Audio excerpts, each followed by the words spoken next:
আজকে 1/8/2024 তারিখে সেই 1 সদস্য বিশিষ্ট কমিশনকে নতুন করে আমাকে সভাপতি করে আরও দুজন মাননীয় বিচারপতি জনাব KM জাহিদ সারোয়ার কাজল ও মোহাম্মদ শওকত আলী চৌধুরীকে নিয়ে মাননীয় বিচারপতি শওকত আলী চৌধুরীকে দিয়ে 3 সদস্য বিশিষ্ট একটি কমিটি গঠন করা হয়। সেই কমিটি গঠনের এই প্রজ্ঞাপনে আগের যে 18 তারিখের প্রজ্ঞাপন যেটা ছিল সেটা রহিত করা হয়। সেখানে যে টার্মস অফ রেফারেন্স ছিল সেই টার্মস অফ রেফারেন্সে ছিল শুধু 16 তারিখের হত্যাকাণ্ডের বিষয়, কিন্তু আজকের এই গেজেট নোটিফিকেশনের মাধ্যমে সেই আগের 18 তারিখের গেজেট নোটিফিকেশনকে রহিত করে নতুন করে যে টার্মস অফ রেফারেন্স নির্ধারণ করে দেওয়া হয়েছে তা হচ্ছে, আমি একটু পড়েই শোনাই আপনাদেরকে। কমিশনের কার্যপরিধি হবে নিম্নরূপ। ক, গত 16 জুলাই 2024 তারিখ হতে 21 জুলাই 2024 তারিখ পর্যন্ত সময়ে নিহত ব্যক্তিগণের মৃত্যুর কারণ উদ্ঘাটন ও তাহাদের মৃত্যুর জন্য দায়ী ব্যক্তিবর্গকে চিহ্নিতকরণ। খ, 16 জুলাই 2024 তারিখ হতে 21 জুলাই 2024 তারিখ পর্যন্ত সময়ে সংগঠিত সহিংসতা, নাশকতা, অগ্নিসংযোগ, লুটপাট ও সন্ত্রাসী কর্মকাণ্ডের জন্য দায়ী ব্যক্তিবর্গকে চিহ্নিতকরণ। এবং গত 16 জুলাই 2024 তারিখ হতে 21 জুলাই 2024 তারিখ পর্যন্ত সময়ে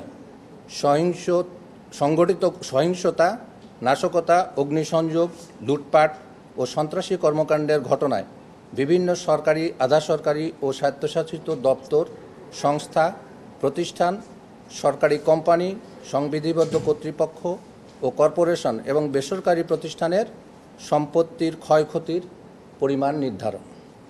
এবং এই গেজেট নোটিফিকেশনের মাধ্যমে 18 তারিখের যে নোটিফিকেশন ছিল গেজেট, সেটা রহিত করা হয়েছে এবং আজকের থেকে এই নোটিফিকেশন অনুযায়ী 45 দিনের সময়ের মধ্যে রিপোর্ট প্রদানের কথা বলা হয়েছে।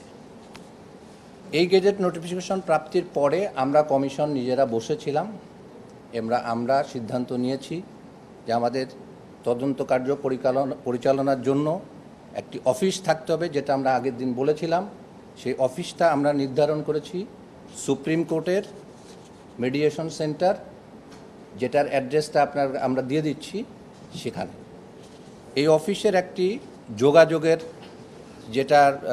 এই অফিসটাই যোগাযোগের মাধ্যম হিসেবে ব্যবহৃত হবে, যেখানে সবাই চিঠিপত্র আদান প্রদান করতে পারবেন।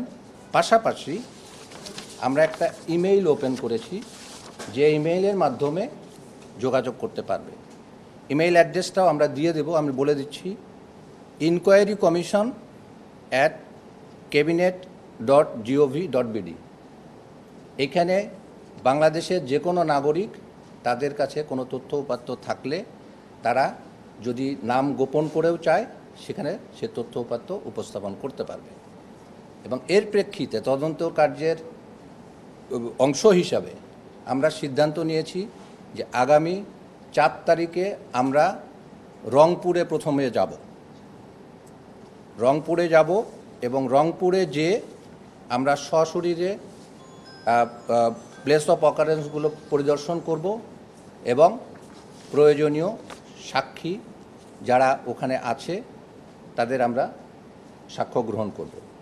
আমাদের সেই সাক্ষ্য গ্রহণের সময়সূচি হিসেবে আমরা যেটা নির্ধারণ করেছি, আমাদের জানা মতে বিভিন্ন সোর্সের মাধ্যমে প্রাপ্ত তথ্য অনুযায়ী রংপুরে যে কজন মারা গেছেন তাদের মধ্যে আমরা 5 তারিখে আমরা আপনাদের সহযোগিতা চাচ্ছি এই কারণেই যে আমাদের এই সময়সূচিটা যেন একটু ব্যাপকভাবে প্রচারিত হয়, যাতে করে মানুষ জানতে পারে যে কমিশন আসবে, কমিশনের সামনে এসে তারা যেন তাদের সাক্ষ্যসাবধ উপস্থাপন করতে পারে। সেই হিসেবে আপনাদেরকে আমি এই সময়সূচিটা আপনাদেরকে দিয়ে দেওয়া হবে, আমি পড়েই শোনাই। 5ই অগাস্ট 2024 সোমবারে আমরা ওখানে একজন স্টুডেন্ট আপনার মোহাম্মদ আবু সাইদের বিষয়ে সকাল 9টা থেকে আমরা সাক্ষ্য গ্রহণ করব রংপুর সার্কিট হাউসে। 6 তারিখে ওখানে 3 জন ব্যক্তি সাজ্জাদ হোসেন, মোসলেম উদ্দিন মিলন, মোহাম্মদ মানিক মিয়া, তাদের সাক্ষ্য গ্রহণ করব আমরা 6 আগস্ট 2024 তারিখে। 7 তারিখে বুধবারে আমরা মোহাম্মদ মেরাজুল ইসলাম এবং মোহাম্মদ আবদুল্লাহ আল তাহের এদের সাক্ষ্য গ্রহণ করব। প্রতিদিনই সকাল 9টা থেকে আমরা সার্কিট হাউসে উপস্থিত যে সকল ব্যক্তি এই ঘটনা সম্পর্কে জানেন বা যাদের কাছে কোনো তথ্য উপাত্ত আছে তাদের সাক্ষ্য আমরা গ্রহণ করব। এভাবেই আমরা আমাদের এই সময়সূচিটা ঠিক করেছি এবং আপনাদেরকে আমরা সহযোগিতা কামনা করছি। এই জন্যই আপনাদেরকে এই সময়সূচিটা আমরা দিয়ে দিব, যাতে করে এইটা আপনারা গণবিজ্ঞপ্তির মতো সারা বাংলাদেশে এই আপনাদের মিডিয়ার মাধ্যমে ছড়িয়ে দিতে পারেন। যেহেতু আমরা রংপুর থেকে শুরু করছি, ক্রমান্বয়ে আমরা সব জায়গায় এই প্লেস অফ অকারেন্স পরিদর্শন করব এবং সেখানে ক্ষয়ক্ষতি, মৃত্যু, সহিংসতা এসব ব্যাপারে আমরা তদন্ত কার্য পরিচালনা করব। এ ব্যাপারে আমরা কমিশনের পক্ষ থেকে আপনাদের সর্বাত্মক সহযোগিতা কামনা করছি। Thank you.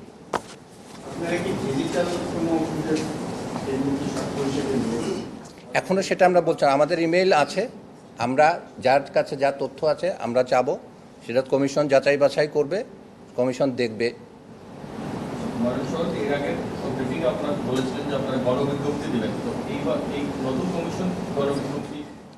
আমরা এইটাই তো রংপুরে যাচ্ছি, এইটাই গণবিজ্ঞপ্তি আকারে আপনারা প্রকাশ করবেন।